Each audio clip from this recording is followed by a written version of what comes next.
दोस्तों, वह स्थान जहां आधुनिक मानव अपने पूर्वजों से विकसित होकर उस बिंदु तक पहुँचे जहां वे पहचाने जाने योग्य आधुनिक मानव बने। यह प्रश्न लंबे समय तक भयंकर कलह और बहस का स्रोत रहा है। प्रारंभ में जीवाश्म साक्ष्य की कमी के कारण अफ्रीका को नजरअंदाज कर दिया गया था, लेकिन अब यह स्पष्ट हो गया है कि अफ्रीका वास्तव में वह स्थान है जहां हमारी साझी उत्पत्ति हुई होगी।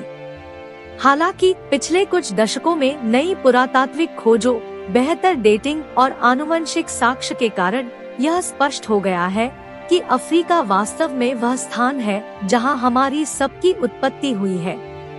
आज प्रमुख दृष्टिकोण यह है कि पुरातन मानव आमतौर पर होमो हिडेलबर्गेंसिस को माना जाता है, जो स्वयं होमो इरेक्टस से विकसित हुआ। लगभग 20 लाख साल पहले पूर्वी या दक्षिणी अफ्रीका में धीरे धीरे होमो सेपियंस में विकास हुआ। ऊंची गोल खोपड़ी के आधुनिक मानव का पहला संकेत लगभग 2 लाख साल पहले इथियोपिया में दिखाई देता है। अफ्रीका के भीतर ही हम एक अलग प्रजाति नहीं थे, बल्कि अनेक प्रजातियां थी, जो समय के साथ खत्म हो गई। उनका पुरातन प्रजातियों के साथ कुछ हद तक मिश्रण हुआ, लेकिन इसका विवरण अभी तक स्पष्ट नहीं है। पहली ज्ञात होमो सेपियंस प्रजाति जो अफ्रीका से बाहर निकली, वह इजराइल में स्खुल और कब्जे के स्थलों पर पाई जाती है।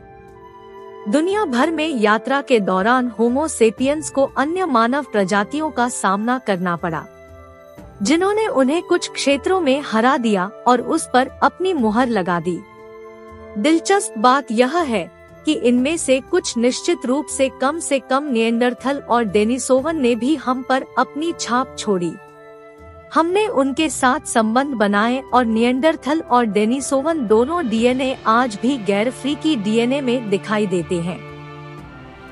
दिलचस्प बात यह है कि इन दो प्रजातियों के साथ यह हमारा पहला संबंध नहीं था, क्योंकि लगभग 5 से 7 लाख साल पहले भी हमारे उनके पूर्वज एक ही थे। तो कुल मिलाकर हमारा विकास स्पष्ट रूप से एक सीधी रेखा नहीं था, बल्कि एक निराशाजनक रूप से कठिन पहेली की तरह है।